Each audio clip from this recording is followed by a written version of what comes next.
everyone, I'm Emma, a certified dog trainer. And I'm Kirsten, a certified dog behavior consultant. And this is Dog Chats. Join us as we chat about dog behavior, having fun with your dogs, and building relationships. We will offer practical advice and a bit of humor. Welcome to episode 29, Canine Sensory Perception, where we're going to think about the world from the dog's perspective and what they're thinking, feeling, smelling, hearing, tasting, touching. That's awesome. And I know we've talked about body language before, but recently I have taken Kirsten's course, her canine behavior education course, and this was one of the areas she was talking about, and I was so fascinated by it. I said, we need to do an episode on that. It's really interesting on the dog's perception. So I'm almost going to be interviewing Kirsten today because I want her to tell us all that wonderful information that I saw when I was on the course with her. So tell us a little bit, first of all, about sensory perception. That's thinking about not only how the dog is physically taking in information, like is the ear turning, or is the eyes dilating, or is the nose flaring to gather that data, but then also what's going on in the brain and what's going on in those neurochemical systems to bring that information to the brain. So that gathering of data from the environment and then making sense of it. It's wonderful. Let's start off with visual. Okay. And I want to add, so much of this research is from 2020.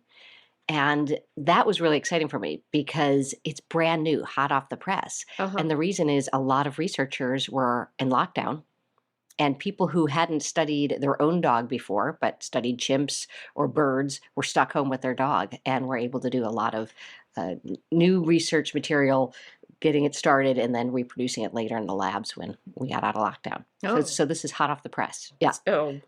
So visual, when we think about dogs' eyes, we're looking at the breed group of that dog, because there's some big differences between the short-nosed dogs, like the boxers and the Frenchies and the pitties. Those dogs tend to have eyes in the front of their face, and they see vision in a bipolar sense, very similar to how humans see things. They don't have great peripheral vision, but they have good depth perception, and they can see close-up things. They just also see more acutely. So sometimes you're seeing that dog just staring at your dog across the street. It's because they literally can see better. Like they're really looking to make out the facial features of that dog and looking at that dog's body language. And also some of those dogs we artificially selected to make them stare. Yes. So then they would trigger other dogs, but that's a whole other module.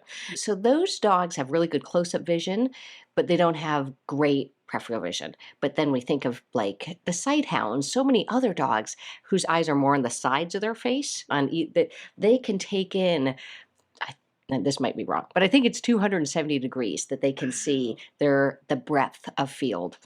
So they get to see something coming out of the corner of their eye. And they don't have very good close-up vision because they didn't need that per se. They weren't used for fighting. They didn't need to read those facial features. They were more looking for that rabbit coming out of the distance. The bush, yeah. And one of the things you mentioned that I thought was really interesting too is that dogs don't necessarily see close up. So if you have a treat in front of their nose. Yeah. Isn't that amazing? Yeah. So anywhere, depending on the dog, 18 to 12 inches in front of their face is completely blurred vision. We know. It's so interesting because I think of puppies. One of the things I say about visually, because I play the game where we're throwing treats in different directions, is that I always say the puppies can't track very well at the beginning. Yeah. And then they start to watch the treat a little bit more. But at the beginning, they're not tracking or following it. And also that goes to that point of that dogs can literally see something moving better than something that's still. And that has to do with the brain activity. So even though they're taking in the static object, it just doesn't make the brain light up the way that something moving makes that brain light up. And then also, when we think about our house guests, we see Uncle John come in and we're like, that's Uncle John, why are you barking? But the dog sees a moving human come through a door. Uncle John sits down, everything's good, we're all good. Dog falls asleep, Uncle John gets up to go get a beer. All of a sudden there's a moving man in the house. And we're like, that's Uncle John. But the dog sees the world in verbs. We see the world in nouns. And it's so interesting too that more on dogs that are a little bit shyer or a little bit fearful in the environment, that movement can definitely be big, and that's why sometimes when we go in to see shy dogs, we say, let's sit down and not Yep. move around too much to start off with. Yeah. Or those dogs that, we artificially selected for them to chase, like the Yeah. herding dogs, Yeah, or to that's hard. notice that movement, right? Yes. Yeah. Yeah, yeah. So let's go on then to auditory. Yeah. One of the things that we just learned in 2020 is that the head size, the shape of the ear, and whether there's fur in the ear all affects the dog's acuity and how Mm. well they're able to take in. I never knew this until I started doing the research, that small sized skulls, like Chihuahuas, Terriers, they actually hear things more acutely. They have more sensitive hearing, and especially to high pitched sounds, That's which crazy. totally makes sense with Terriers, right? Yeah, Because, because you hear the barking, and that could be part of the barking is yeah, they're hearing a lot more than we are. right? Yeah, Yeah, yeah. they literally are hearing the sounds of the rodents underground and the sounds of the mosquitoes far off in the yard. And that brings me to the point of, I often have clients talk about, there it is at night and my dog is barking at nothing. Mhm. And for you and I, it's nothing because It's we nothing. can't hear it. Yeah. We can't smell it. But there's always something that they're hearing or smelling or taking in that sensory perception. And we just don't have that same ability to process information. So we miss it. And tell us too about the having the fur in the ear. Yeah. So it's thought that there were certain dogs that were better around loud noises. And so when humans started using guns for hunting instead of the falcons, which was traditional, certain dogs weren't running off. And it became known that it was the dogs who had hair in their ear canal. So many spaniels and poodles have hair in the ear canal that, if you're not using it for the purpose of hunting, sometimes that has to be cleaned out. But it acts as like a little bit of an earplug. A buffer. A buffer. I love it. Yeah. For the Yeah, sound. and along with that, if you think about most gun dogs, and I'm using that in the breed group terms, but they have dropped ears. So if we Yes. think of our spaniels, our pointers, our setters, our retrievers, all of those have dropped ears. It's rare to see a pricked ear dog working with a hunter. However, you think of the Malinois and the German Shepherds working with the military, and it's not until recently that they've started using earplugs and actually headphones Headphones. Yeah, yeah. headphones on the dogs to protect their hearing because their Ah. hearing is more sensitive. And then you mentioned cropped ears, Hmm. which again changes the way Yeah. they're taking in. Yeah. And it's funny because somebody said to me, if a Doberman is born with floppy ears and then we crop the ear, you'd think they would have better hearing. Mhm. But it's interfering with the natural shape of the ear canal. So when you're pulling that ear up, and then they're literally sew the tips of the ear together often as Mhm. puppies. That's changing how the sound is getting into the ear. So it's messing up the opening of the ear canal. We know that those dogs have compromised hearing as opposed to dogs whose ears Mm. are kept in the natural state. And let's talk about olfaction. Oh my gosh, there's so much. This could be a whole episode, right? It's phenomenal how, So this is smell, right? yeah, Yeah, yeah. how much of the dog's brain is dedicated to olfaction. And our pet dogs don't even get to use that part of their brain. And they say that it's almost like it's not as active. A lot of their brain is being wasted in our pet homes because they're not relying on scent. They're not even getting to do that seeking part of their brain, the hunting and the speaking on cue. So to me, it's really important when I'm thinking about a dog's perspective to think not only how their world is driven by smell, but also how we need to make that accessible to them. Mhm. We need to give them that opportunity to use the nose. And there was great things that you were mentioning on the course that I see Buddy, who just squeaked the toy right there, that he does. He licks plants, Mhm. and he also does the little chattering of the teeth. Yeah, So that's part yeah, of the smell, right? right. Picking up. Because there's three parts. There's the actual nasal cavity, which is connected to the nose. Then there's this femoral nasal organ, or the Jacobson organ, which is like a bulb shape at the base of the nose. And that's where the nose takes in the scent and then it lives in that organ and the brain gets to process it.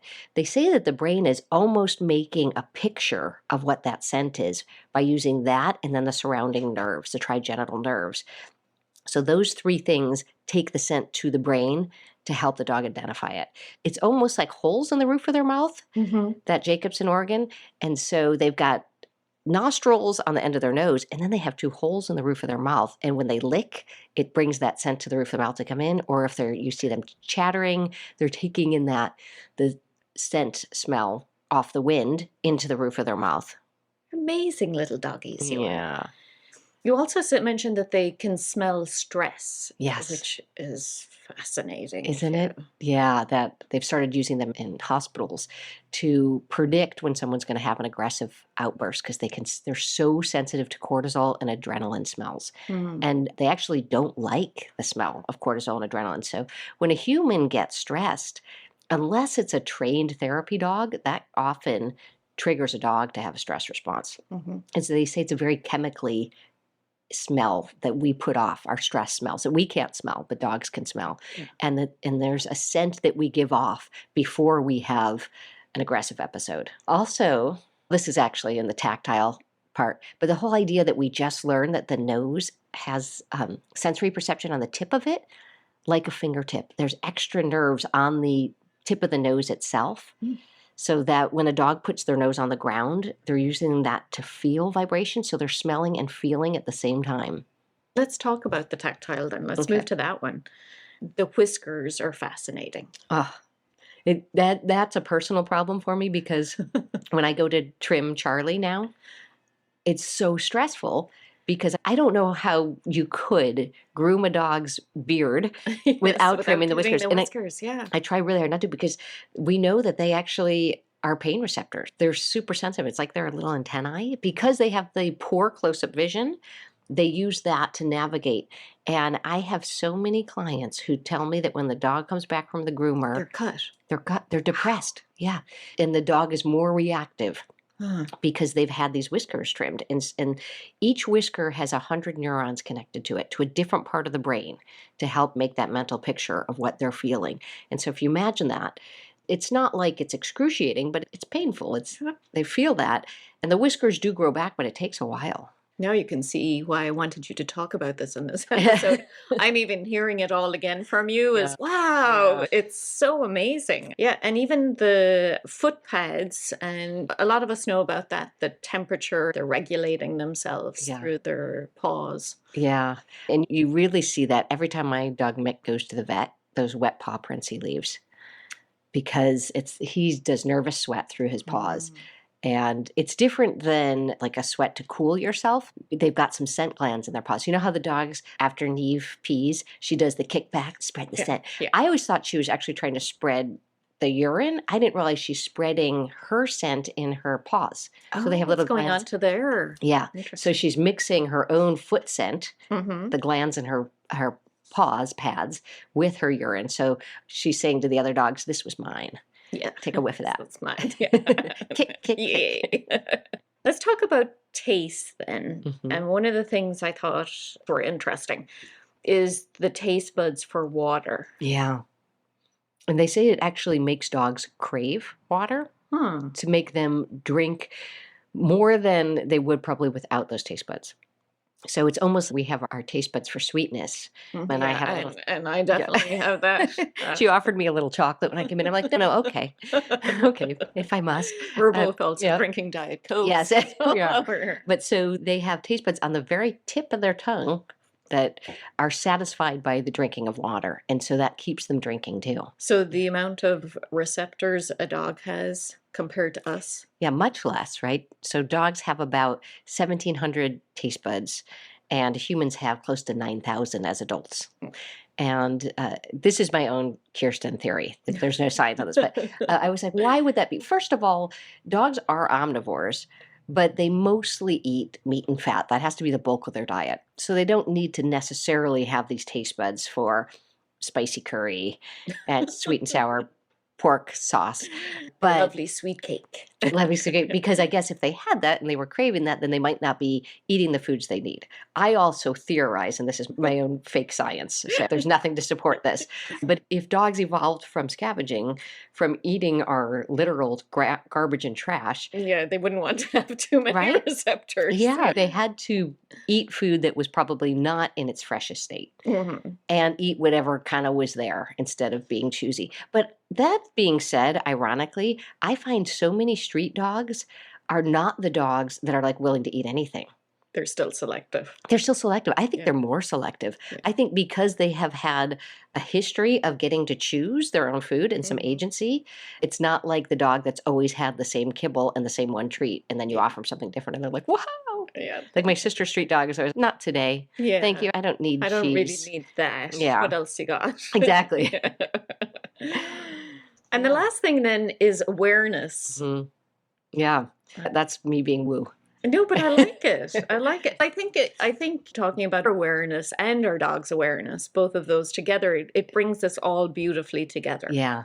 And the whole point of thinking about awareness came from me saying, why should we even think about a dog's sensory perception? But it helps us realize that in the environment, and I learned this in my meditation class from Luigi Kim at the Fairfax Library, give her credit.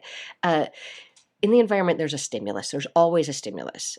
And then we have an emotional response to that stimulus. Mindfulness is what happens in between. That awareness is what happens. So I might see a hummingbird. That's my stimulus. I have my emotional response, which is panic. But that moment in between. And stop for a second, because if people haven't listened to our previous they don't realize I'm episodes, terrified of hummingbirds. You don't like, I'm terrified. It's not even that I don't like them. I don't like them. But and they seem to. I know we're heading off in a different direction, but she has said they target her, and Absolutely. I've seen it happen. Yes. So there is something they're picking up too. So. And if you're one of my clients who's seen me duck and cover in your yard and there's a hummingbird, sorry to go off there, but I thought good to explain. But just that idea of awareness or mindfulness, because it happened this morning when I was working with a client, and sometimes humans are super frustrated because it seems like the dog is reacting so quickly, having this emotional reaction to nothing. But I'm explaining, wow, that dog can smell that dog is seeing that dog's hearing that dog's bark, all of these things are coming. And if we can capture that moment of awareness before they have the emotional response, then we can really support them. Fascinating. I know that even just from, and I've been listening to this a few times before we were recorded today, and even my awareness when I'm out with clients and their dogs now. I was out hiking today, and that dog started lifting his head, and I took some video, so hopefully I'll share that on Instagram.